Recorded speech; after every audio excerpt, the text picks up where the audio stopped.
Hello everyone, welcome again to our YouTube channel. So हमने कल exercise 2.2 complete कर ली थी, जिसमें हमने रिलेशन के बारे में बहुत अच्छे से कवर कर लिया था। आज हम उसी को थोड़ा सा एक्सटेंड करते हैं। रिलेशन में ही एक दो करेक्टर, एक दो पॉइंट और ऐड करते हैं। और आज का हमारा टॉपिक है गाइस फंक्शन। फंक्शन क्या होता है? फंक्शन निकला है रिलेशन से ही, ठीक है। जैसे रिलेशन कार्टेशियन प्रोडक्ट को हमने एक्सटेंड किया था, वैसे ही रिलेशन को हम थोड़ा सा एक्सटेंड करेंगे। तो हम आज करेंगे फंक्शन। फंक्शन होता क्या है गाइस? देखो, पहले डेफिनेशन से देखो, एक बार डेफिनेशन को सिंपली रीड करते हैं, फिर एक एग्जांपल लेंगे। एग्जांपल से हमें अच्छे से समझ आ जाएगा, फिर इसकी डेफिनेशन करेंगे जो आपकी बुक में है। देखिए, फंक्शन होता क्या है? A relation from a set A to the set B is function. हमारे पास एक रिलेशन होता है from a set A to set B is set to B a function. Relation को फंक्शन कहेंगे। कब कहेंगे? If every element of A has unique image in B. इसने कहा है ए के हर एक एलिमेंट के पास क्या हो? यूनिक इमेज हो बी के अंदर, ठीक है। तो वो हमारे पास देन वो रिलेशन बनेगा फंक्शन। अभी तक हमने रिलेशन में सिर्फ क्या पढ़ा था? कार्टेशियन प्रोडक्ट बनाई, उसमें से कुछ एक जो सबसेट होंगे वो रिलेशन बना देंगे। अब हम क्या पढ़ रहे हैं कि ए के जो सारे एलिमेंट होंगे उनके पास one and only one image तो बी के अंदर होगी ही होगी, तभी वो हमारे पास क्या बनेगा? फंक्शन, ठीक है। जैसे f हमारे पास कोई भी फंक्शन है फ्रॉम a टू b, और a और b दोनों के दोनों क्या कंडीशन है? नॉन एम्प्टी सेट होने चाहिए। Then f of a function लगाएंगे a के एलिमेंट्स पे, तो हमें क्या मिलेगी? एटलीस्ट यूनिक इमेज तो मिलेगी ही मिलेगी, वेयर a बिलोंग करता है a से। सो गाइस, क्लियर हुआ? एक बार हम एग्जांपल लेकर चलते हैं, फिर देखिए।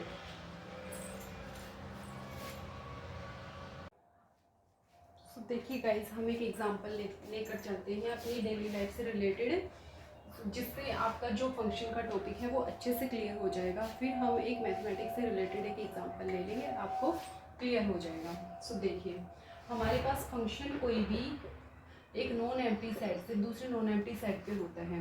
तो मैं एक नॉन एम्प्टी सेट लेके चलती हूँ, मैंने मान लिया गन है, ठीक है, गन।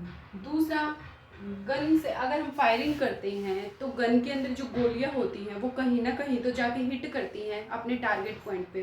तो मैं एक टारगेट पॉइंट लेके चलती हूँ, दूसरा फंक्शन। तो ये आपका हो जाएगा टारगेट पॉइंट, ठीक है। मान लिया गन के अंदर है 3 गोलियां, तो टारगेट भी आपके पास कितने बनेंगे? 3 ही बनेंगे। सो फर्स्ट पॉसिबिलिटी क्या है कि पहली गोली पहले पॉइंट पे लगे, दूसरी गोली दूसरे पॉइंट पे लगे, तीसरी गोली तीसरे पॉइंट पे लगे। तो फर्स्ट जो हमारे पास पॉसिबिलिटी है वो ये रहेगी। सेकंड पॉसिबिलिटी क्या है? जो पहली गोली है वो 1 पे लग गई और पहली गोली ही सेकंड पे लग गई। ऐसा हो सकता है क्या?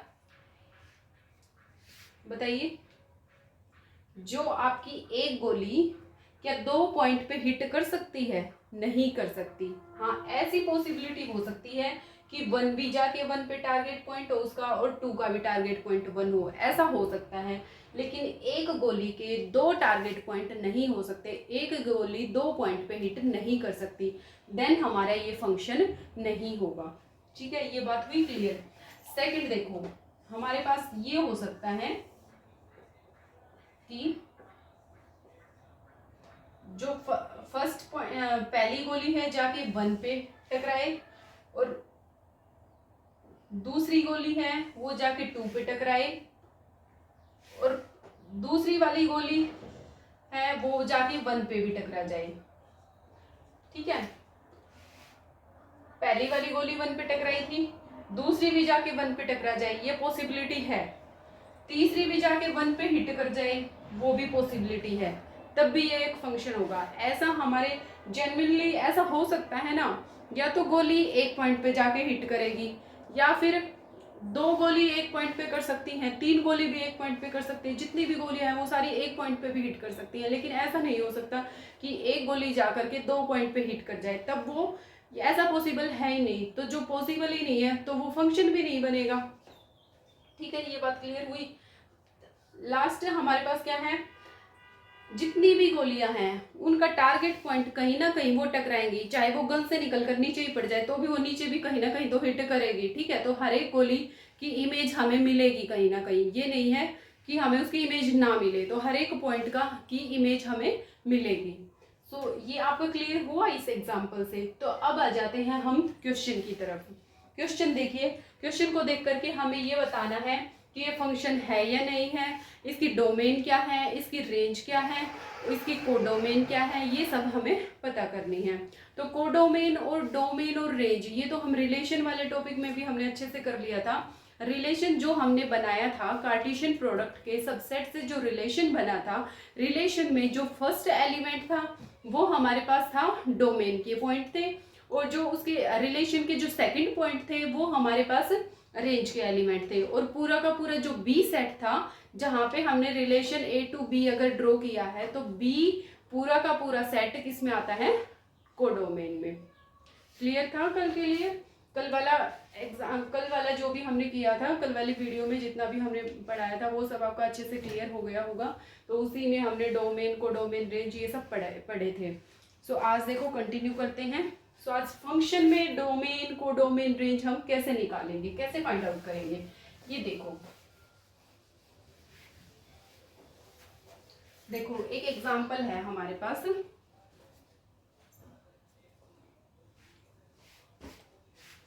कोई भी रिलेशन गिवन है, क्या रिलेशन है, देखिए आर हमारे पास कोई भी रिलेशन गिवन है नेचुरल नंबर पे, जिसके अंदर ऑर्डर्ड पेयर है 2 1 3 1 और 4 2। ठीक है, ये हमारे पास एक रिलेशन है। तो सबसे पहले हमें ये बताना है कि ये फंक्शन बनेगा या नहीं बनेगा। तो हम चेक करते हैं। चेक कैसे करेंगे, सिंपली वैसे ही एरो डायग्राम बना लो सबसे पहले। तो एरो डायग्राम देखो किसका, इसका क्या बनेगा, ये एक फंक्शन है नेचुरल नंबर से नेचुरल नंबर पे। ठीक है, सो देखो 2 3 और 4 रिलेशन में जो हमारे पास डोमेन होती थी वो क्या होती थी, जो इसके फर्स्ट वाले एलिमेंट हैं रिलेशन के। तो यहाँ पे डोमेन क्या है, डोमेन है 2 3 और 4। तो डोमेन में क्या क्या आएंगे, 2 आएगा, 3 आएगा और 4 आएगा। ठीक है, अच्छा रेंज में जो इसका सेकंड पॉइंट होते थे, रिलेशन के जो सेकंड एलिमेंट होते थे ऑर्डर्ड पेयर के, वो आएंगे तो 1। अच्छा जो एलिमेंट रिपीट होगा उसको हम लेंगे सिर्फ सिंगल टाइम, तो 1 ले लिया हमने और 2 ले लिया, ये आ जाएंगे रेंज के पॉइंट। ठीक है, तो अब पहले इसका एरो डायग्राम बनाते हैं 1 और 2। देखो 2 की इमेज है 1, 2 जा रहा है रिलेशन बना रहा है 1 के साथ, 3 रिलेशन बना रहा है 1 के साथ, नेक्स्ट 4 बना रहा है 2 के साथ। तो क्या ये फंक्शन है, पहले तो ये चेक करो। देखो ये हमारे पास गोलियां हैं और ये गोलियां जाके 2 गोलियां एक पॉइंट पे टकरा सकती हैं।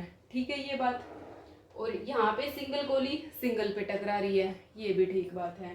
तो अब हमें इसको इमेज, रेंज इन सब की फॉर्म में कैसे पढ़ेंगे। देखो यहाँ पे ये हमारे पास काम कर रहे हैं ऑब्जेक्ट का। ठीक है, और इस ऑब्जेक्ट की फंक्शन लगाने के बाद इमेज हमें मिल रही है इसमें, जो हमारा टारगेट पॉइंट है वो उन पॉइंट्स को हम कहेंगे इमेज।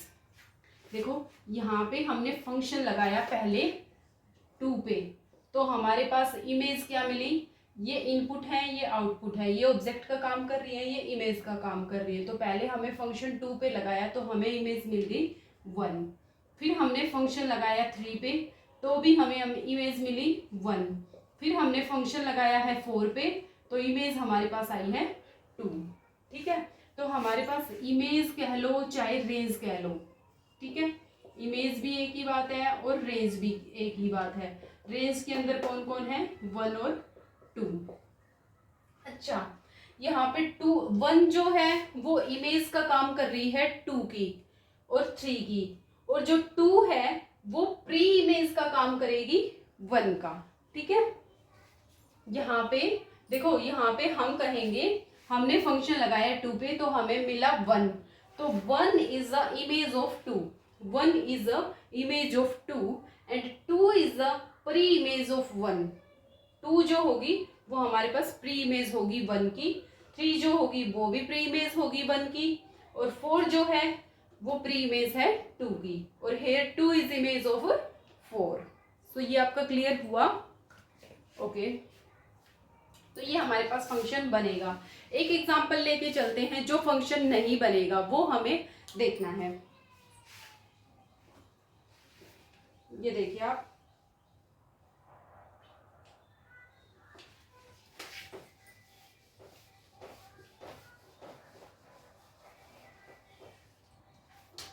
एक एग्जांपल देखिए, r इज इक्वल टू 1 2 2 3 3 4 4 5 5 6 6 7, ये है हमारे पास एग्जांपल।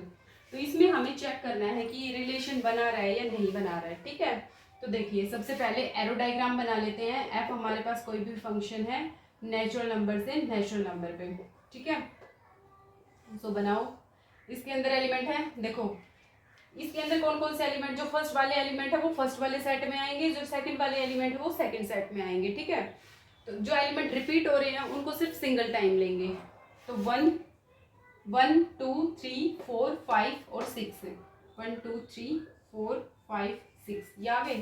सेकंड में हमारे पास क्या बनेंगे, 2 3 4 5 6 और 7, 1 2 3 4 5 6 और 7 तक है। ठीक है, तो देखो 1 की इमेज है 2, 1 की इमेज कौन है, 2 है। ठीक है, 2 की इमेज है 3, ठीक है, 3 की इमेज है 4, ये बात भी ठीक है, 4 की है 5, 5 की है 6 और 6 की है 7। अच्छा, यहाँ मैं रिलेशन में एक पेयर और ले लेती हूँ, एक पेयर और मैंने ले लिया, 6 की इमेज 8। ठीक है, यहाँ पे मैं एक पॉइंट और ले लेती हूँ, फिर 8, ये होगी 6 की इमेज 8। तो देखो क्या ये फंक्शन होगा या नहीं होगा, नहीं होगा। फंक्शन क्यों नहीं होगा, क्योंकि हमने पढ़ा था कि जो एक गोली जाके 2 पॉइंट से नहीं टकराएगी, इसी तरह से एक ऑब्जेक्ट की 2 इमेज पॉसिबल नहीं है। हमने फंक्शन की डेफिनेशन में ये क्लियर हुआ था कि हर एक एलिमेंट जो ए का है उसके पास यूनिक इमेज होनी चाहिए, सिर्फ और सिर्फ एक इमेज होनी चाहिए बी के अंदर। लेकिन यहाँ पर तो ये पॉइंट ऐसा हो गया जिसकी बी के अंदर 2 इमेज मिल गई, तो ये फंक्शन नहीं होगा। ठीक है, ये है हमारे पास नॉट ए फंक्शन। अच्छा, एक एग्जांपल और बताना है आपको। अगर मैं ले लूं यहाँ पे 7 एलिमेंट और ले लूं मैं यहाँ पे। ठीक है, 7 एलिमेंट इसमें ऐसा है कि इसकी हमारे पास इमेज ही नहीं है इसमें। तो हम पढ़ के आए थे कि हर एक जो गोली होगी उसका टारगेट पॉइंट होगा। ऐसा नहीं है कि भाई किसी भी गोली की इमेज हमें मिले ही ना, वो कहीं जाके टकराए ही ना, ऐसा तो हो ही नहीं सकता ना। तो यहाँ पे एक ऑब्जेक्ट ऐसा रह गया जिसकी हमें इमेज नहीं मिली, तो ये भी एक फंक्शन नहीं होगा। हमने डेफिनेशन में भी पढ़ा था एवरी एलिमेंट की हमें यूनिक इमेज मिलनी चाहिए। तो एवरी एलिमेंट ऑफ ए बोला था ना, तो यहाँ पर तो एक एलिमेंट ऐसा रह गया जिसकी इमेज हमें नहीं मिली। दूसरी कंडीशन इसलिए फंक्शन नहीं है क्योंकि यूनिक इमेज होनी चाहिए भाई एक एलिमेंट की, लेकिन यहाँ पे तो 6 की कितनी मिल रही है, एक से ज्यादा इमेज मिल गई, इसलिए ये फंक्शन नहीं होगा। सो ये क्लियर हुआ आपका। नेक्स्ट हमें बताना है इसकी डोमेन रेंज। आप बता सकते हो इसकी डोमेन क्या हो जाएगी, डोमेन के पॉइंट हो जाएंगे रेंज के जो फर्स्ट वाले एलिमेंट हैं, 1 2 3 4 5 6। ठीक है, 1 2 3 4 5 और 6, और रेंज के एलिमेंट कौन हो जाएंगे, जिनकी इमेज बन रही है वो कह दो, या फिर इसके जो सेकंड वाले एलिमेंट हैं वो कह सकते हो आप। 2 3 4 5 6 7 और 8। सो क्लियर है यहाँ तक आपका। ओके, नेक्स्ट देखिए। नेक्स्ट हमारे पास आता है रियल फंक्शन या फिर real valued function. Real valued function या फिर हम इसको बोल सकते हैं रियल फंक्शन। तो ऐसा फंक्शन देखो क्या होता है, वो फंक्शन जिसके अंदर जो ए और बी सेट हैं वो हमारे पास क्या हो, रियल नंबर से आए। So a function on relation A to B is,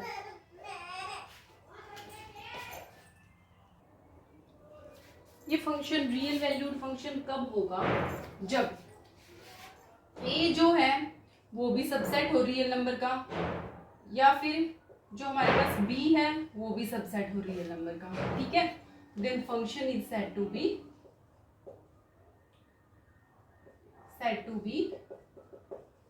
real valued function. ठीक है, एक एग्जांपल लेकर चलते हैं, फिर आपका क्लियर हो जाएगा। हमारे पास कोई भी एक एग्जांपल है, जैसे कि F X equals to X square. ठीक है, तो x है वो आपके रियल नंबर से बिलोंग करते हैं, where x belongs to real number. अब हमें पता है कि जो रियल नंबर होते हैं वो हमारे पास माइनस इन्फिनिटी से इन्फिनिटी तक होते हैं, यानी कि इसमें पॉजिटिव नंबर भी आएंगे और नेगेटिव नंबर भी आएंगे, इंटीजर, रेशनल्स, सभी टाइप्स के एलिमेंट्स आ जाएंगे इसमें।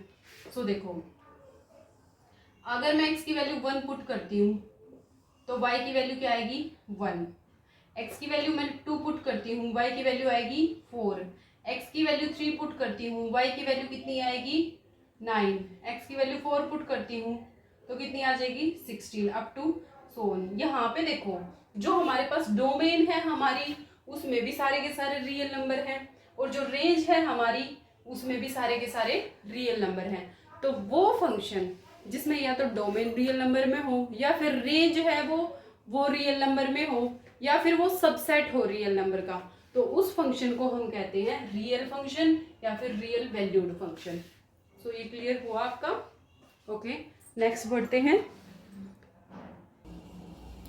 नेक्स्ट है हमारे पास आइडेंटिटी फंक्शन। आइडेंटिटी फंक्शन देखिए डेफिनेशन क्या कहता है, let R be the set of real number. R हमारे पास सेट है रियल नंबर का। देन एक function R to R by the, देखिए फंक्शन किस टाइप का कह रखा है, y is equal to F of X equals to X. अगर हमारे पास ये कंडीशन होल्ड कर जाए, y equals to F of x पे लगाएं, अगर हम x पे लगाएं और f ऑफ x जो है वो x के ही इक्वल आ जाए, मतलब सेम एलिमेंट ही आ जाए, तो वो होता है हमारे पास identity function for all x belongs to real number.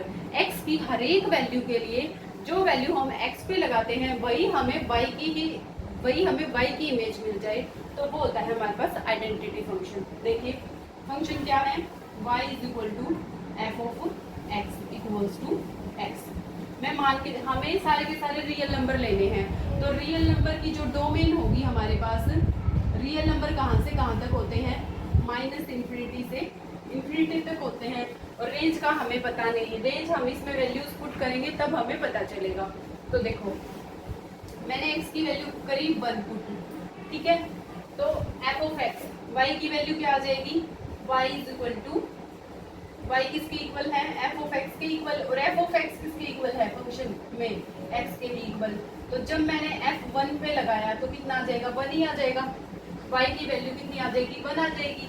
जब मैंने फंक्शन 2 पे लगाया तो 2 आ जाएगा आंसर में, f जब मैंने 3 पे लगाया तो 3 आ जाएगा। अच्छा, ये तो हमारे पास आ गई पॉजिटिव रियल नंबर।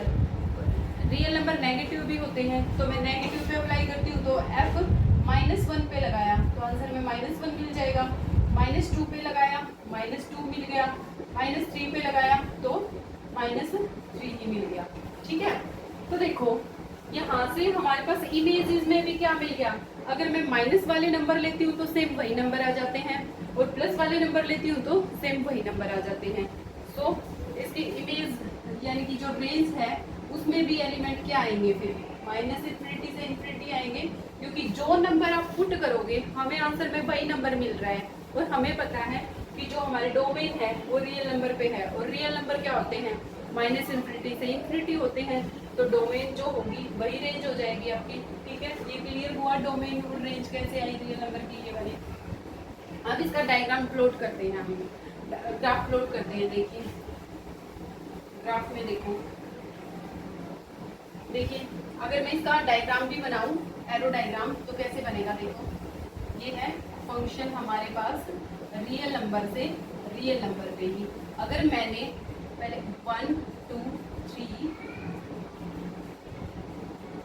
0 1 2 3 4 यहाँ पे -1 -2 -3 अप टू सोन, ठीक है।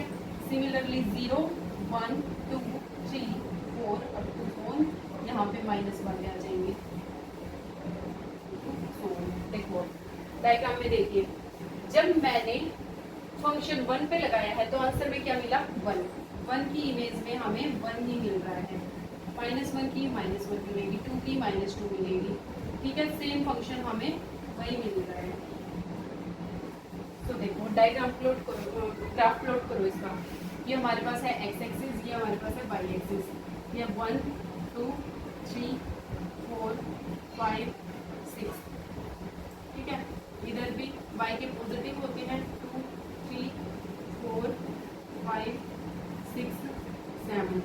यहाँ पे y की वैल्यू नेगेटिव -4 -5 -6, और यहाँ पे x की वैल्यू नेगेटिव -3 -4 -5 और -6 अप टू सोन, ठीक है। ऐसे ऐसे ये ग्राफ हो जाएगा हमारे पास। तो देखो 1 की इमेज 1 ही मिली, जब x की वैल्यू 1 है तो y की वैल्यू 1, ये वाला पॉइंट आ गया। x की वैल्यू 2 है तो y की वैल्यू भी, x की वैल्यू 2 है तो y की वैल्यू भी हमारे पास क्या मिल रही है 2। x की वैल्यू 2 y की वैल्यू 2, ये वाला पॉइंट आ गया। x की वैल्यू 3 y की वैल्यू 3, ये वाला पॉइंट आ जाएगा। x की वैल्यू 4 y की वैल्यू 4, ये वाला पॉइंट आ गया। मतलब हमारे और 0 पे क्या है 0 ही है। तो मतलब ये स्ट्रेट लाइन ग्राफ मिल जाएगा इस तरह से। नेक्स्ट नेगेटिव चेक करो, अगर x की वैल्यू -1 थी तो y की वैल्यू हमें क्या मिल रही है -1 ही मिल रही है। x की वैल्यू है -1, y की वैल्यू -1, ये पॉइंट आ जाएगा। x की वैल्यू -2, y की वैल्यू -2, ये पॉइंट आ जाएगा। x की वैल्यू -3, y की वैल्यू -3, ये आ जाएगा। सिमिलरली 4। तो हमारे पास ये ग्राफ जो है इस तरह से हमें क्या मिल जाएगा, एक स्ट्रेट लाइन कर्व मिलेगा, ठीक है। तो ये आपका था आइडेंटिटी फंक्शन। तो आई होप आपका अच्छे से क्लियर हो गया होगा। यहाँ हमने फाइंड आउट की है डोमेन क्या होगी आइडेंटिटी फंक्शन की, रेंज क्या होगी आइडेंटिटी फंक्शन की। First of all identity function होता क्या है, हम फंक्शन लगाएंगे जिस एलिमेंट पे हमें इमेज में भी वही एलिमेंट मिल जाएगा, ठीक है। और फंक्शन लगाना किस पे है, रियल नंबर पे। और रियल नंबर हमारे पास +∞ टू -∞ होते हैं, इसलिए डोमेन में वही आएगा। और क्योंकि आइडेंटिटी फंक्शन हम जिस एलिमेंट पे लगा रहे हैं हमें सेम वही मिल रहा है, तो इसकी इमेज में भी क्या आ जाएंगे, रेंज भी सेम एलिमेंट आ जाएगी, ठीक है। तो हमने इसका एरो डायग्राम भी प्लॉट किया है और इसका ग्राफ भी प्लॉट किया है। तो आपका क्लियर हुआ। नेक्स्ट देखिए, नेक्स्ट फंक्शन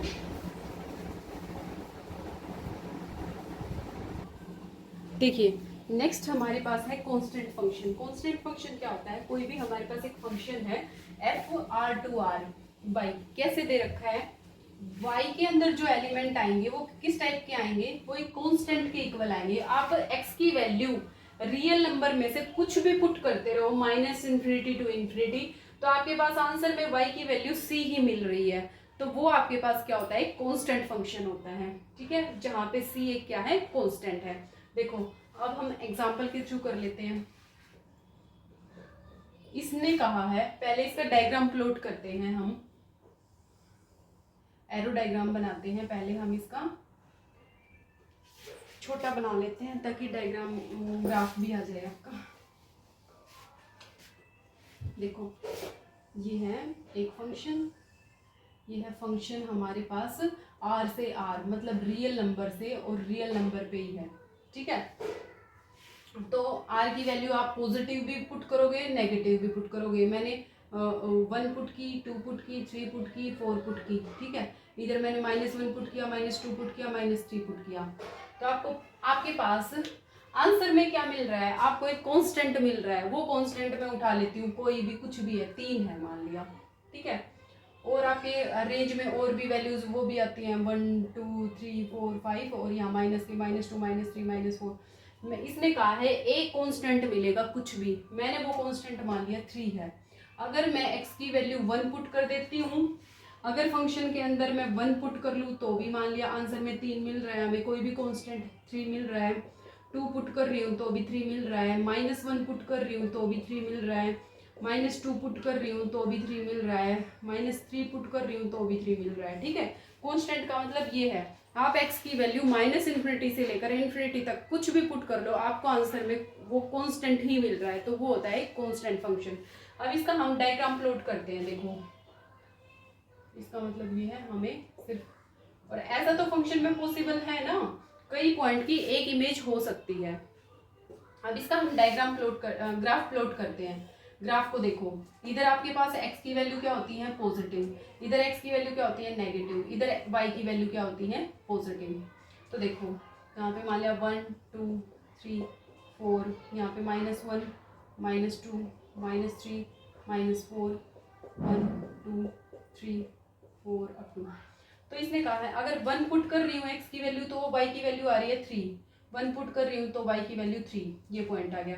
2 पुट कर रही हूँ तो y की वैल्यू फिर से 3 पुट कर रही हूँ तो अभी 3। अच्छा ये पॉजिटिव में भी सारी 3 आ रही हैं, तो मतलब इस तरह से ग्राफ मिल जाएगा। ठीक है, नेक्स्ट। अच्छा 0 पे तो 0 ही वैल्यू, क्योंकि 0 भी एक कांस्टेंट ही होती है हमारे पास। ठीक है, नेक्स्ट -1 पुट कर रही हूँ तो भी आंसर में y की वैल्यू 3 आ रही है, और 3 अबोव द हॉरिजॉन्टल एक्सिस हमारे पास पॉजिटिव ही है, तो ये वाला पॉइंट आ गया। -2 पुट कर रही हूँ तो भी y की वैल्यू 3 आ रही है, -3 पुट कर रही हूँ तो भी 3, 4 पुट कर रही हूँ तो भी 3। तो हमारे पास ये ग्राफ इस तरह से आ गया, मतलब एक तरह से एक स्ट्रेट लाइन आ गई। जो भी हमारे पास कांस्टेंट गिवन है उस कांस्टेंट के एक्स एक्सिस के पैरेलल आ जाएगी ये लाइन। ठीक है, तो आपके पास इस आंसर में, आप इस फंक्शन में आप ये बताओ डोमेन क्या होगी और रेंज क्या होगी। देखो डोमेन तो पता ही है हमें, रियल पे लगाइए ना, रियल नंबर पे, तो सारे के सारे रियल नंबर आ जाएंगे डोमेन में। तो लेकिन रेंज में क्या होता है, हम कुछ भी पुट करें, कोई भी इनपुट डालें और हमें आंसर में जो आउटपुट मिल रही है वो हमारे पास रेंज होती है। तो रेंज में देखो क्या आएगा, हम कुछ भी इनपुट दे रहे हैं 1 2 3 अप टू सो ऑन, लेकिन हमें आंसर में 3 3 मिल रहा है, तो रेंज क्या हो जाएगी इसकी 3। ठीक है, 3 is equal to this constant. Clear हुई? तो ये था आपका constant function. So I hope आप सभी का क्लियर हो गया होगा। नेक्स्ट बढ़ते हैं अगले क्वेश्चन, अगले फंक्शन की तरफ। नेक्स्ट देखिए हमारे पास जो फंक्शन है वो है पोलिनोमियल फंक्शन। तो पोलिनोमियल फंक्शन क्या होता है, वैसे ही सिंपली एफ हमारे पास कोई भी R टू R कोई भी फंक्शन है, उसको हम पोलिनोमियल फंक्शन कब कहेंगे, जब y की जो एलिमेंट है वो हमारे पास पोलिनोमियल में आ जाए। पोलिनोमियल क्या होती है, a0 + a1x + a2x² + an x की पावर n, जहाँ पे n क्या है, सारी की सारी पॉजिटिव पावर होनी चाहिए, पॉजिटिव इंटीजर, क्योंकि पावर हमेशा पॉजिटिव इंटीजर लेंगे पोलिनोमियल में। ठीक है, उन्हीं का हम फंक्शन ड्रॉ कर सकते हैं। तो where n is a positive integer for all x belongs to r, और x कहाँ से आ रहे हैं आपके r से, रियल नंबर से। ठीक है, सो इसका भी हम ड्रॉ करते हैं। देखो सबसे पहले हमारे पास पोलिनोमियल होती क्या है, किस टाइप में होती है, हम प्रीवियस क्लासेस में भी पढ़ के आए हैं कि पोलिनोमियल की टाइप्स क्या होती है, linear polynomial, quadratic, cubic, by quadratic, है ना। सो देखो जो हमारे पास लीनियर पोलिनोमियल होती है, लीनियर पोलिनोमियल होती है वो क्या होती है, ax + b टाइप की होती है। और जो आपकी क्वाड्रेटिक होती है, क्वाड्रेटिक पोलिनोमियल जो होती है वो आपकी एक स्फीयर टाइप में आ जाएगी, x sphere a0 a1x² + a0 x plus में b, इस टाइप की होगी। और क्यूबिक पोलिनोमियल में क्या हो जाएगा, a2x³ + a1x² + a0 x plus में b, इस टाइप से होगी। और x की पावर 4 में जो आ जाएगी वो हमारे पास हो जाएगी बाई क्वाड्रेटिक इक्वेशन। ठीक है, तो हम एक एग्जांपल लेके चलते हैं पहले, फिर इसको पोलिनोमियल फंक्शन को अच्छे से समझेंगे, इसकी डोमेन रेंज सब फाइंड आउट करेंगे। तो देखो हमारे पास कोई भी, मैं एक पोलिनोमियल लेके चलती हूँ, f(x) = x², where x belongs करता है हमारे पास रियल नंबर से। ठीक है, x बिलोंग करता है रियल नंबर से। और ये पोलिनोमियल ले ली, ये पोलिनोमियल कौन सी है हमारे पास, क्वाड्रेटिक पोलिनोमियल। इसमें F of X equals to X square है, एक्स वाली टर्म को मैंने जीरो ले लिया, कॉन्स्टेंट टर्म को भी जीरो ले लिया, तो ये क्या होगी, क्वाड्रेटिक पोलिनोमियल। ठीक है, तो आप देखिए अगर मैं x की वैल्यू 1 पुट कर रही हूँ, F of X equals to Y होता है ना, तो x की वैल्यू 1 पुट कर रही हूँ तो y की वैल्यू भी कितनी आ रही है, 1। x की वैल्यू 2 पुट कर रही हूँ तो y की वैल्यू कितनी आ रही है, 4। ठीक है, इसकी हम एक टेबल बना लेते हैं x और y की, फिर हमें इजीली यहाँ से देख सकते हैं डायग्राम बनाते टाइम। ये देखो, ये है x की वैल्यू और ये है y की वैल्यू। मैं x की वैल्यू पुट करती हूँ 1 2 3 -1 -2 -3 -4। ठीक है, ये पुट कर ली। तो देखो x की वैल्यू 1 पुट की, y की वैल्यू आई 1, x की वैल्यू 2 पुट की, y की वैल्यू आई 4, x की वैल्यू इसमें 3 पुट करूंगी तो y की वैल्यू कितनी आ जाएगी, 3 का स्क्वायर 9। x की वैल्यू -1 पुट की तो आंसर में क्या आया, 1 ही आया। x की वैल्यू -2 पुट करेंगे तो भी आंसर में क्या आएगा, प्लस का 4। 3 पुट करेंगे तो भी क्या आएगा, +9। 4 पुट करेंगे तो भी +16। मतलब हमारे पास जो पॉजिटिव वैल्यू है वही आ रही है। और अगर मैं 0 पुट कर दूंगी तो भी आंसर में क्या आएगा, 0 ही आएगा। ठीक है, तो हमारे पास यहाँ से ये मिल गया, पॉजिटिव वैल्यू के लिए भी पॉजिटिव आंसर आ रहा है और नेगेटिव वैल्यू के लिए भी negative answer, sorry positive answer आ रहा है। सो हम सबसे पहले हम बनाते हैं इसका एरो डायग्राम भी बनाएंगे। एरो डायग्राम से ये चेक करेंगे कि ये फंक्शन है या नहीं, और फिर इसका ग्राफ भी प्लॉट करेंगे। ठीक है, तो सबसे पहले हम इसका कर लेते हैं एरो डायग्राम। एरो डायग्राम को देखो, 0 1 2 3 4। ठीक है, और यहाँ पे हमारे पास आ गया -1 -2 -3 -4। यहाँ पे इमेजेस में क्या मिलेगा हमें, 0 1 2 3 4 5 6 अप टू 7। तो देखो ये है हमारे पास x और ये है हमारे पास y। तो अगर मैंने 0 पुट किया, 0 की इमेज क्या आ रही है, 0 आ रही है।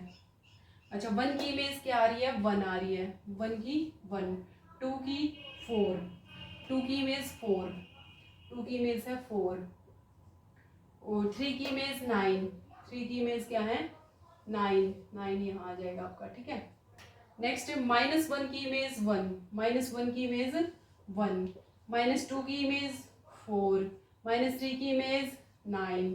मतलब सबकी इमेज क्या है, पॉजिटिव ही आ रही है। तो यहाँ से हमें क्या पता चल गया, चलो पहले ग्राफ और प्लॉट कर लेते हैं, फिर आपको डोमेन और रेंज निकालना इजी हो जाएगा। सो ग्राफ प्लॉट करो। देखो ये है इसका ग्राफ। ये x की वैल्यू 1 2 3 4 5 6 अप टू, ठीक है, -1 -2 -3 -4 अप टू दिस। फिर यहाँ पे -1 -2 -3, ये माइनस वैल्यूज आ जाएंगी, और यहाँ पे y की वैल्यू पॉजिटिव आ जाएंगी। ठीक है, ये y की वैल्यू पॉजिटिव, यहाँ पे y नेगेटिव, यहाँ पे x पॉजिटिव, यहाँ पे x नेगेटिव। तो अब आप करो, पहले 0 की इमेज 0, तो ये वाला पॉइंट आ गया। नेक्स्ट 1 की इमेज 1, अगर x की वैल्यू 1 है तो y की वैल्यू 1 है, ये वाला पॉइंट आ गया। x की वैल्यू 2 है तो y की वैल्यू 4 है, x की वैल्यू 2 है तो y की वैल्यू कितनी है, 4 है, ये वाला पॉइंट आ गया। अब x की वैल्यू 3 है तो y की वैल्यू है 9, 9 आपका यहाँ आ जाएगा कहीं। ठीक है, तो इसको हम इससे ज्वाइन कर देते हैं। ठीक है, ये हो जाएगा। नेक्स्ट माइनस वाली देखो, x की वैल्यू -1 है तो y की वैल्यू कितनी है, 1, ये वाला पॉइंट आ गया आपका। x की वैल्यू -2 है तो y की वैल्यू कितनी आ गई, 4, 2 के केस में 4, ये वाला पॉइंट आ गया। फिर अगला क्या आ जाएगा, 9 आ जाएगा 3 के केस में, तो ये वाला ग्राफ भी आपका हो जाएगा, ऐसे हो गया। ठीक है, आपका ये कर्व इस टाइप से बन गया।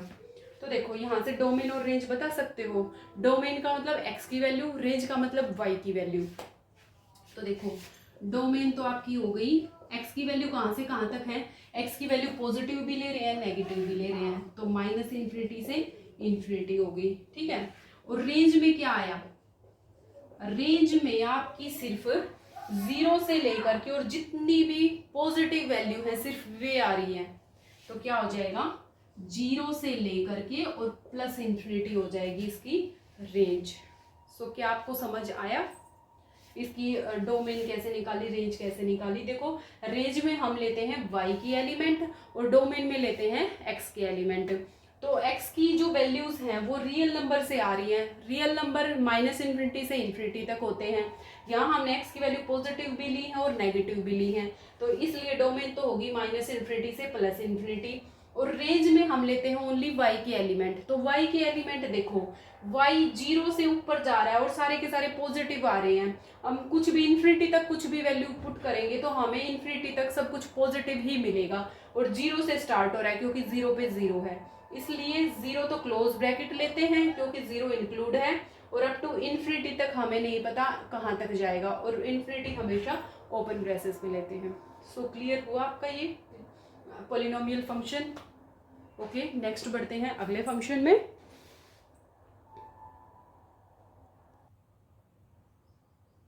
देखिए हमारे पास नेक्स्ट है मॉडुलस फंक्शन। मॉडुलस फंक्शन क्या होता है, a function F R to R is said to be modulus function. इसमें जो y की वैल्यू है ना, जो फंक्शन होता है वो हमारे पास मोड ऑफ x होता है। फॉर ऑल x कहाँ से आएंगे, रियल नंबर से। और f ऑफ x के लिए कंडीशन होती है, यहाँ पे ये दो पार्ट में डिवाइड हो जाता है। मॉडुलस फंक्शन हमारे पास पॉजिटिव वैल्यू भी देता है और नेगेटिव वैल्यू भी देता है। तो पॉजिटिव वैल्यू किसके लिए देता है, 0 पे पॉजिटिव होता है, 0 ना पॉजिटिव होता है ना नेगेटिव होता है, ठीक है। तो 0 हम हमेशा पॉजिटिव में इंक्लूड करके चलते हैं। तो 0 पे और जो 0 से बड़े हैं उन सब के लिए ये पॉजिटिव वैल्यू देगा, और जो 0 से छोटे हैं उन सब के लिए ये मॉडुलस फंक्शन हमेशा नेगेटिव वैल्यू देगा। सो हम इसका ग्राफ भी प्लॉट करेंगे, डायग्राम भी ड्रॉ करेंगे, और सबसे पहले इसकी टेबल बनाते हैं, इसके अंदर कौन कौन से नंबर आएंगे। तो वो देखो, अगर पहले हम टेबल ड्रॉ कर लेते हैं। देखो अगर मैं x की वैल्यू 0 पुट करती हूँ तो आंसर में क्या आएगा, 0 ही आएगा। अगर मैं 1 पुट करती हूँ, अगर मैंने x की वैल्यू 1 पुट की तो 1 क्या है, 0 से बड़ा है, तो आंसर में क्या होगा, पॉजिटिव 1 ही आएगा, 1 आ जाएगा। अगर मैंने 2 पुट किया, 2 भी 0 से बड़ा है तो आंसर में x ही आ जाएगा, मतलब 2 ही आ जाएगा यहाँ पे। अगर मैंने x की वैल्यू 3 पुट की तो आंसर में पॉजिटिव 3 ही आएगा। अब नेगेटिव की तरफ आते हैं। अगर मैंने x की वैल्यू -1 पुट की, अगर x की वैल्यू -1 पुट करती हूँ, -1 0 से छोटा है, तो आंसर में क्या आएगा, माइनस का x आएगा, मतलब -1 आ जाएगा, ठीक है। नेक्स्ट, अच्छा -1 कैसे आएगा, +1 आएगा, क्योंकि आंसर अगर मैं 0 से छोटी वैल्यू पुट करती हूँ, मतलब मैंने -1 पुट कर दिया फंक्शन में, तो f अगर मैंने -1 पे लगाया है तो आंसर में क्या होगा, माइनस लग के आंसर आएगा, माइनस ऑफ माइनस लग के आंसर आएगा। तो माइनस ऑफ माइनस का 1 क्या हो जाएगा, +1 हो जाएगा ना, माइनस पे लगाऊंगी तो यहाँ पे भी क्या आ जाएगा, +1। सिमिलरली अगर मैं -2 पे लगाऊंगी, -2 भी 0 से छोटा है तो इसमें पुट करो, माइनस ऑफ -2 कितना आ जाएगा, +2 आ जाएगा। तो -2 पे भी 2 आ जाएगा, सिमिलरली -3 पे भी 3 आ जाएगा, ठीक है। अब इसका हम ग्राफ प्लॉट करते हैं। तो सबसे पहले एरो डायग्राम बनाएंगे, और एरो डायग्राम से आप बताना कि ये फंक्शन है या नहीं, ठीक है। या सिंपली फंक्शन तो है ही, तब दे ही रखा है मॉडुलस फंक्शन, फंक्शन तो है। फंक्शन क्यों है, देखो यहाँ पे 0 की इमेज, चलो देख लेते हैं डायग्राम भी बना के। f हमारे पास फंक्शन है x से y, यहाँ पे x के एलिमेंट कौन है, 0 है, 1 है, 2 है, 3 है, यहाँ पे -1 है, -2 है, -3 है, ठीक है। यहाँ पे 0 1 2 3 4 इमेज में देखो क्या क्या मिल रहा है हमें, इमेज जो आ रही है वही लिख लेंगे, 0 1 2 3 4 5, ठीक है। 0 पे 0 ही, 0 पे इमेज मिली 0 ही, 1 पे मिली 1 पे मिली 1, 2 पे मिला 2 की इमेज क्या है, 2 है, 3 की इमेज क्या है, 3 है। सिमिलरली -1 की भी इमेज क्या है, 1 है, -2 की भी इमेज क्या है, 2 है, -3 की इमेज क्या है, 3 है। तो यहाँ से हमें क्या पता चलेगा, यहाँ से डोमेन और रेंज का पता चल जाएगा। देखो डोमेन में तो पॉजिटिव वैल्यू भी है, नेगेटिव वैल्यू भी है। तो डोमेन तो हमारे पास क्या आ गई, डोमेन तो आ गई -∞ से ∞, क्योंकि पॉजिटिव वैल्यू भी है इसके अंदर और नेगेटिव वैल्यू भी है। और रेंज के अंदर क्या आ गई, देखो रेंज के अंदर है ना, जीरो भी है, और सारी की सारी क्या है, पॉजिटिव वैल्यू है। रेंज में एक भी नेगेटिव वैल्यू नहीं है, एक भी नेगेटिव वैल्यू नहीं है, तो जीरो से इन्फिनिटी इसकी क्या हो जाएगी, रेंज हो जाएगी। सो क्लियर हो गया ये आपका। अच्छा, यहाँ से भी आपका क्लियर हो गया डोमेन और रेंज, और हम इसका डायग्राम भी प्लॉट करते हैं, ग्राफ भी प्लॉट करते हैं, वहां से आपको क्लियर दिखाई दे जाएगा। देखो ग्राफ प्लॉट करो इसका, यहाँ पे x की वैल्यू पॉजिटिव, यहाँ पे x की वैल्यू नेगेटिव, y की वैल्यू पॉजिटिव, y की वैल्यू नेगेटिव। तो 1 2 3 4 5 6, -1 -2 -3 -4 -5, -4 -5, यहाँ पे 1 2 3 4 5 6, x की वैल्यू 1 2, y की वैल्यू 4 5 6 7। चेक करो, देखो x की वैल्यू 0 है तो y की भी वैल्यू 0, ये वाला पॉइंट आ गया। x की वैल्यू 1 है तो y की वैल्यू 1, x की वैल्यू 1 है तो y की वैल्यू 1, ये वाला पॉइंट आ गया। x की वैल्यू 2 है तो y की वैल्यू 2, यानी कि ये वाला पॉइंट आ गया। x की वैल्यू 3 तो y की भी वैल्यू 3 आपका आ गया, ये वाला पॉइंट आ गया। तो ये आपके पास आ गई, एक स्ट्रेट लाइन आ जाएगी ऐसे, ठीक है, 3 पे 3 स्ट्रेट लाइन आ गई। नेक्स्ट बढ़ो, माइनस वाले चेक करो। -1 पे x की वैल्यू अगर -1 है तो y की वैल्यू कितनी है, +1 है। x की वैल्यू -2 है तो y की वैल्यू कितनी है, +2 ही है, तो ये आ जाएगा। फिर अगली -3 है, फिर अगली -4 है, तो ये भी हमारे पास क्या आ जाएगा, एक स्ट्रेट लाइन का दिया जाएगा। तो इसका जो ग्राफ बनेगा वो ऐसे बनेगा। तो यहाँ से देखो, जो x की वैल्यू होती है वो हमारे पास डोमेन होती है, तो डोमेन पॉजिटिव भी है नेगेटिव भी है, तो इसलिए तो डोमेन आ गई -∞ टू +∞।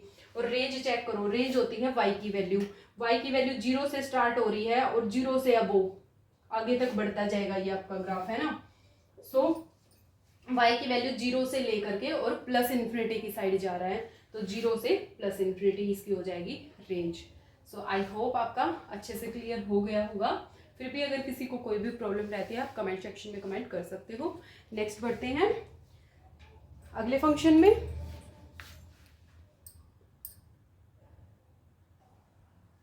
नेक्स्ट हमारे पास आता है सिग्नम फंक्शन। सिग्नम फंक्शन क्या होता है, a function F R to R is said to be signum function if y equals to f of x for all x belongs to r। ये condition हर r के लिए क्या करे, satisfy करे। f ऑफ x में किस type के एलिमेंट आएंगे, देखो -1 आएगा इफ x की वैल्यू 0 से लेस देन है, x की वैल्यू 0 है तो 0 आएगा, और x की वैल्यू अगर ग्रेटर देन 0 है तो हमारे पास आंसर में क्या आएगा, 1। यानी कि हमारे पास रेंज में, यानी कि आउटपुट में हम कुछ भी इनपुट डालें, हमें आउटपुट में क्या मिलेगा, ये 3 ही फंक्शन मिलेंगे, 3 ही वैल्यूज मिलेंगी, -1 0 और 1। तो सबसे पहले हम इसकी टेबल बनाते हैं। सो टेबल देखो, x और y की वैल्यू बनाएंगे पहले, क्या क्या आएंगी, x y। अगर मैंने x की वैल्यू 0 पुट कर दी तो y की वैल्यू देखो, ये f ऑफ x y के इक्वल होता है ना, तो अगर मैंने x की वैल्यू 0 पुट करी, y की वैल्यू क्या आई, 0 के लिए 0 होती है। अगर मैंने x की वैल्यू 1 पुट की, x की वैल्यू 1 यानी कि 0 से बड़ा है तो आंसर में क्या मिलेगा, 1। अगर x की वैल्यू 2 पुट की, 2 भी 0 से बड़ा है तो आंसर में 1 ही मिलेगा। अगर मैंने x की वैल्यू 3 पुट की, 3 भी 0 से बड़ा है तो आंसर में मिला 1। अब नेगेटिव पे आओ, अगर x की वैल्यू मैंने -1 पुट कर दी, x की वैल्यू -1 0 से छोटा है तो आंसर में क्या मिलेगा, -1, ठीक है। अगर मैंने -2 पुट कर दी, -2 भी 0 से छोटा है तो आंसर में क्या मिलेगा, -1। अगर -3 पुट कर दिया, -3 भी 0 से छोटा है तो आंसर में क्या मिलेगा, -1। सो क्लियर है, ओके। अब हम पहले तो इसकी बनाते हैं एरो डायग्राम, फिर हम इसका बनाते हैं ग्राफ, फिर आपको पता चल जाएगा डोमेन क्या आएगी और रेंज क्या आएगी। तो देखो पहले एरो डायग्राम बना लेते हैं, 0 1 2 3 4 -1 -2 -3 अप टू सो ऑन, ठीक है। ये f है हमारे पास, x से लेकर के y पे फंक्शन है। तो यहाँ पे भी देख लो, 0 1 2 3 4 -1 -2 -3 अप टू सो ऑन, ऐसे चला जाएगा। तो देखो 0 पे इमेज क्या है, 0 है, 1 पे इमेज है 1, 1 पे इमेज है 1, 2 पे भी इमेज है 1, 3 पे भी इमेज 1, 4 पे भी इमेज 1, -1 पे इमेज -1, -2 पे इमेज -1, -3 पे इमेज -1, ठीक है। तो देखो डोमेन और रेंज बताओ अब यहाँ से। डोमेन क्या आ जाएगी, डोमेन तो एक्स के सारे एलिमेंट, एक्स के एलिमेंट पॉजिटिव भी है नेगेटिव भी है, तो डोमेन में आ जाएंगे -∞ और +∞। अब रेंज चेक करो, रेंज देखो, रेंज में सिर्फ हमें 3 ही वैल्यूज मिल रही हैं, 0, 1 और -1, और कोई भी वैल्यू नहीं मिल रही। तो रेंज में सिर्फ यही 3 आ जाएंगी, -1, 0 और 1। क्लियर है यहाँ तक डोमेन और रेंज। अब इसका हम ग्राफ भी प्लॉट करते हैं, कैसा ग्राफ बनेगा ये देखो।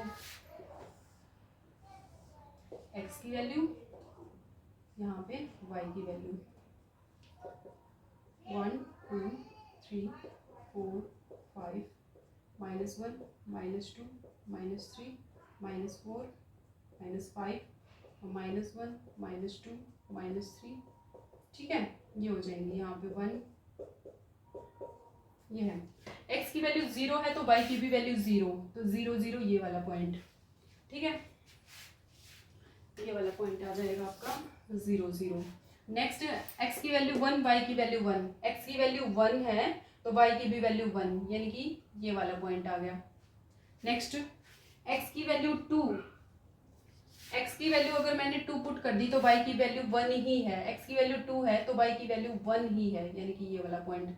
x की वैल्यू 3 है तो y की भी वैल्यू 1 है, तो हमारे पास आगे तक मतलब ये लाइन ऐसे चलती रहेगी, यानी कि 0 पे है 0, तो आपके पास इस टाइप का कर्व आ जाएगा, ठीक है, क्लियर है। नेक्स्ट 0 आपका यहाँ इंक्लूड हो ही गया। नेक्स्ट बढ़िए -1 की तरफ, x की वैल्यू -1 है, x की वैल्यू -1 है तो y की वैल्यू -1, ये आ गया। x की वैल्यू -2 है, x की वैल्यू अगर मैं लेती हूँ -2 तो y की भी वैल्यू क्या है -1, x की वैल्यू -3 पे y की वैल्यू -1 ही है, ये हो जाएगा। मतलब आपका ये ग्राफ ऐसे चला जाएगा, ठीक है, समझ आ गया, क्लियर है यहाँ तक आपका। तो ये इसका ग्राफ है। तो यहाँ से देखो x की वैल्यू तो इस साइड भी जा रही है इस साइड भी जा रही है, यानी कि पॉजिटिव इन्फिनिटी भी नेगेटिव इन्फिनिटी भी, तो डोमेन आ गई -∞ से +∞। रेंज चेक करो, रेंज में हम लेते हैं y की वैल्यू, तो y की वैल्यू आपके पास सिर्फ ये 3 आ रही है यहाँ तक, ये 1 है, ये 0 है और ये -1 है, तो रेंज में सिर्फ y के 3 ही एलिमेंट आएंगे, -1 0 और +1। सो क्लियर है आपका। ये था आपके पास सिग्नम फंक्शन, ये सिर्फ 3 ही एलिमेंट रेंज में कंटेन करता है, और डोमेन हम पूरा का पूरा रियल नंबर लेंगे, ठीक है। सो ये था। नेक्स्ट बढ़ते हैं नेक्स्ट फंक्शन में।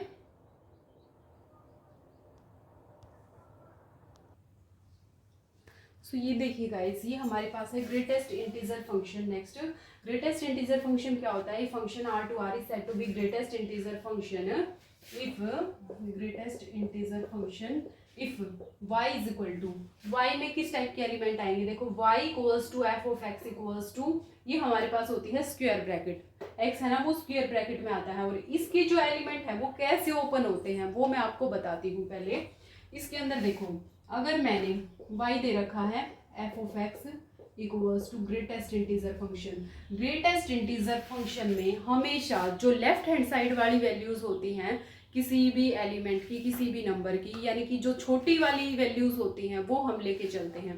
देखो जैसे मैंने x की वैल्यू मान लिया मैं 1 पुट करती हूँ, तो y की वैल्यू क्या आ जाएगी, 1 के लेफ्ट में कौन होता है, 1 से छोटा कौन होता है, 1 ही होता है। अच्छा, अगर मैं लेकर चलती हूँ x की वैल्यू 2, तो y की वैल्यू क्या आ जाएगी, ग्रेटेस्ट इंटीजर फंक्शन 2 से छोटा कौन होगा, 2 ही होगा, ठीक है। मतलब इन इंटीजर्स पे लगा रही हूँ मैं, तो ये सेम आ रहे हैं, ठीक है। अब मैं कोई डेसिमल पे लगा कर देखती हूँ क्या आएगा, क्योंकि डेसिमल भी तो आते हैं ना रियल में, तो क्योंकि x की वैल्यू हमें रियल नंबर से लेनी है, तो रियल में तो डेसिमल भी आएंगे, इंटीजर्स भी आएंगे, रेशनल भी आएंगे, नेचुरल भी आएंगे, सब आएंगे नंबर आपके। सो मैं अब लगाती हूँ कोई डेसिमल लेकर चलती हूँ, यानी कि मैंने ले लिया 1.5, ठीक है। तो y की वैल्यू क्या आएगी, ग्रेटेस्ट इंटीजर ऑफ 1.5, 1.5 से छोटा कौन है जो इसके लेफ्ट हैंड साइड में होगा, तो 1.5 के लेफ्ट हैंड साइड में कौन सा इंटीजर आएगा, 1 ही लगता है इसके साथ में, तो तो 1 आ जाएगा। ठीक है, अगर मैं ग्रेटेस्ट इंटीजर निकालती हूँ 1.8 का ले लूँ, 1.8 का ले लूँ तो क्या होगा, 1.8 के लेफ्ट में कौन है, 1.8 से छोटा कौन होगा, 1 ही होगा। सिमिलरली अगर मैं 1.6 का भी लूँ तो भी क्या होगा, ग्रेटेस्ट इंटीजर जो इसके लेफ्ट हैंड साइड में है यानी कि 1 ही होगा, इससे छोटा यानी कि 1। अच्छा, ये था पॉजिटिव के केस में। अगर मैं नेगेटिव लेकर चलती हूँ तो क्या आएंगे, देखो अगर मैं x की वैल्यू ले लेती हूँ -0.5 ले लेती हूँ तो y की वैल्यू क्या आएगी, -0.5 से छोटा कौन है। देखो नेगेटिव में अगर बढ़ेंगे तो -1, -2, -1 से छोटा होता है, तो -0.5 से छोटा कौन हो जाएगा, इसके लेफ्ट वाला यानी कि -1 छोटा होगा। ठीक है, ऐसे ही x की वैल्यू अगर मैं -0.8 ले लूँ तो y की वैल्यू क्या होगी, -0.8 से छोटा कौन होता है, -1 ही होगा ना। सिमिलरली अगर मैं -1 ले लेती हूँ तो ग्रेटेस्ट इंटीजर इसका क्या होगा, -1 का, -1 से छोटा कौन होगा, -1 ही है।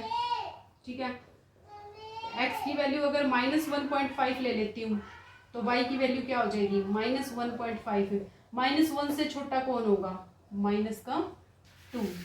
ठीक है, तो ये आपका होता है ग्रेटेस्ट इंटीजर फंक्शन।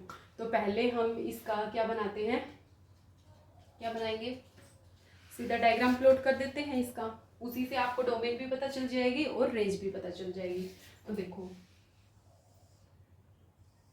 ये है आपके पास, अगर मैं x की वैल्यू पहले 0 पे ही चेक कर लूँ, 0 पे क्या होता है, 0 पे 0 की वैल्यू आएगी इसकी। नेक्स्ट हम चेक करते हैं 1 पे, देखो मैं यहाँ तक चेक करूँगी 1, ये हमारे पास 2, ये हमारे पास 3, इधर है -1, -2, यहाँ है -3, -1, -2, -3, फिर 1, 2 और 3। अब हमें ग्राफ प्लॉट करना है। देखो ये आपके पास x की वैल्यूज हैं, ये आपके पास y की वैल्यूज हैं। x की वैल्यू अगर हमारे पास 0 है तो 0 पे 0 आ गया, अगर हमारे पास x की वैल्यू 1 है तो 1 पे कितना आएगा, 1 आंसर मिलेगा। ठीक है, अगर 1 से छोटी है, देखो अगर x की वैल्यू 0.5 है, अगर x की वैल्यू मैं 0.5 लिख रही हूँ तो y की वैल्यू क्या आ जाएगी, 0 आएगी। देखो 0 से 1 तक x की वैल्यू में चाहे कुछ भी लिखूं आपके पास आंसर में क्या आएगा, 0 ही आएगा। ठीक है, सिमिलरली अगर मैं, तो आपके पास ये जो ग्राफ होगा ना, मतलब हमारे पास 0 ही आंसर आ रहा है सबके लिए, तो आपके पास ऐसे ग्राफ बन जाएगा। नेक्स्ट देखो एक बार 1 से लेकर 2 तक का, अगर x की वैल्यू 1 है तो ग्राफ में आएगा 1, x की वैल्यू अगर 2 है, x की वैल्यू 1.2 है तो भी आंसर में क्या आएगा, 1 आएगा। अगर सॉरी 0 पे तो ये होगा ना, 1 तो ऊपर है, एक मिनट रुकिए, ये है। अगर x की वैल्यू मैं पुट करती हूँ 1.5, अगर मैंने 1.5 x की वैल्यू पुट करी तो भी आंसर में y की वैल्यू क्या आई, 1 आई। ठीक है, अगर मैंने 1.5 पुट करी तो भी आंसर में 1 आई, अगर मैंने 1.6 पुट करी तो भी 1 आई y की वैल्यू, अगर मैंने 1.2 पुट करी तो भी 1 आई y की वैल्यू, अगर मैं 1 पुट करती हूँ तो भी 1 आती है। यानी कि मैं 1.9 तक मैं कुछ भी पुट करती हूँ ना तो हमारे पास y की वैल्यू कितनी आ जाती है, 1 आती है। और अगर मैं 2 पुट कर दूंगी, 2 पुट करते ही y की वैल्यू कितनी आ जाएगी, ये 2 आ जाएगी, है ना, 2 पुट करते ही 2 आ जाएगी, लेकिन 1.9 तक कितनी आती है, 1 रहती है y की वैल्यू। तो ये 1.9 तक डार्क रहेगा और 2 पे आके ओपन हो जाएगा, क्योंकि 2 पे आके हमारे पास y की वैल्यू 1 नहीं है। ये जो ओपन सर्कल है वो ये क्या शो कर रहा है कि जब हम 2 पे आए हैं तो 2 पे y की वैल्यू 2 है, 1 नहीं है। और ये वाली लाइन हमें शो कर रही है यहाँ तक जो वैल्यूज हैं वो हमारे पास 1 है, चाहे आप 1.1 पुट कर लो x की, 2 पुट कर लो, 1.3, 1.9 तक पुट करोगे तो y की वैल्यू कितनी आ जाएगी, 1 आ जाएगी, और 2 पे कितनी आएगी, 2। सिमिलरली अब 2 पे चेक करो, अगर मैंने 2.1 भी पुट कर दी ना तो y की वैल्यू कितनी आ जाएगी, 2 आएगी, 2.2 पुट करेंगे तो भी 2 आएगी, 2.3 पुट करेंगे तो भी 2 आएगी, 3 पे कितनी आएगी, 3 आएगी, 3 पे जाके ये 3 वैल्यू देगा, 2.9 तक कितनी वैल्यू देगा, ये 2 देगा। तो 3 तक, 3 पे आके हम ओपन सर्कल कर देंगे। ओपन सर्कल ये डिनोट कर रहा है कि हम इस 3 को कंटेन नहीं कर रहे, सिर्फ 2.9 तक वैल्यू कितनी आ रही है y की, 2। तो ऐसे ग्राफ बन गया आपका, समझ आ रहा है। अगला भी ये 4 तक ओपन हो जाएगा, समझ आ गया इतना ग्राफ। नेक्स्ट इधर आ जाओ। सिमिलरली इधर भी अगर मैं x की वैल्यू -1 पुट कर रही हूँ तो y की वैल्यू आ रही है -1। फिर अगर मैं x की वैल्यू -1.2 भी पुट कर दूंगी तो ये आंसर में कितना देगा, कितना देगा, -2 ही देगा। x की वैल्यू कितनी देगा, -2 देगा। पहले 0 पुट करेंगे, सॉरी यहां से ही ग्राफ स्टार्ट हो जाएगा। देखो इसका, अगर मैं x की वैल्यू 0 पुट करती हूँ तो 0, x की वैल्यू 0.2 भी पुट कर दी तो आंसर में कितना आएगा, -1। ठीक है, x की वैल्यू अगर मैंने 0.5 भी पुट कर दी, माइनस का 0.5 भी पुट कर दूंगी तो ये -1 ही आंसर देगा y की वैल्यू। तो ये पॉइंट आ गया। और -1 के ऊपर तक ये कितनी वैल्यू देगा, -1। लेकिन जैसे ही मैं -1.2 पुट करती हूँ तो ये आंसर में क्या दे देगा, वैल्यू -2। तो आपका यहाँ से लेकर के और यहाँ तक का ग्राफ आ जाएगा, क्या क्या आ जाएगा, जो गिवन है वो आ जाएगा, मतलब ये आ जाएगा। और आगे चल के -2 के ऊपर क्या हो जाएगा, -1 पॉइंट समथिंग कुछ भी रखूंगी तो y की वैल्यू चेंज होती रहेगी। तो ये हमारा ग्राफ ऐसे ही, जैसे ऊपर चल रहा था ये ऐसे ही चलता रहेगा। सॉरी इस साइड होगा ये, क्योंकि y के ऊपर, इसके ऊपर 0 के ऊपर 0 वैल्यू दे रहा है हमें, और 0 से लेफ्ट हैंड में हम कुछ भी जाएंगे तो हमारे पास ये माइनस वैल्यू आती रहेगी। तो ये ऐसे ग्राफ हो जाएगा। सिमिलरली मैं -2 तक कुछ भी पुट करती रहूंगी तो हमारे पास आंसर में ये आएगा, मतलब 1 से पीछे कुछ भी पुट करती रहूंगी, -1.9 तक पुट करूंगी ना, आंसर में -2 आएगा। लेकिन -1 के ऊपर हमें आंसर में क्या मिलेगा, -1 मिलेगा। समझ आ रही है बात। यहाँ पे ये सर्कल डिनोट करता है, -1 हम यहाँ नहीं लेके चल रहे, ठीक है। -1 पे तो ये -1 वैल्यू दे देगा, ठीक है। लेकिन -1 से लेफ्ट हैंड साइड में कुछ भी पुट करेंगे तो आंसर में कितना आएगा, हमें -1 ही आएगा। ठीक है, ये क्लियर हुआ आपका। सो ये था आपका ग्रेटेस्ट इंटीजर फंक्शन। सो आप इसकी वो बताओ एक बार, डोमेन और रेंज। देखो डोमेन में लेफ्ट हैंड में भी जा रहा है, राइट हैंड में भी जा रहा है, तो डोमेन तो क्या होगी इसकी, -∞ से +∞। अब इसकी रेंज और बताओ। रेंज में भी y की वैल्यू पॉजिटिव भी जा रही है और नेगेटिव भी जा रही है, ठीक है। तो रेंज भी क्या हो जाएगी, सेम हो जाएगी, -∞ से +∞। सो ये था आपका फंक्शन में आपके आइडेंटिटी फंक्शन। आज हमने पढ़ा है identity function, modulus function, constant function, signum function और आपका ये ग्रेटेस्ट इंटीजर फंक्शन, ये पढ़ लिया हमने। फंक्शन की डेफिनेशन पढ़ ली, फंक्शन कैसे फाइंड आउट करते हैं, ये फंक्शन है या नहीं है, ये भी हमने सब कुछ चेक किया है। सो आई थिंक आपका क्लियर हो गया होगा। फिर भी अगर किसी की कोई भी प्रॉब्लम रह जाती है तो आप कमेंट सेक्शन में कमेंट करके बता सकते हो। सो आप लोग यहाँ तक करिए, कल मिलते हैं नेक्स्ट इसके थोड़ा सा पार्ट और रह गया इसका।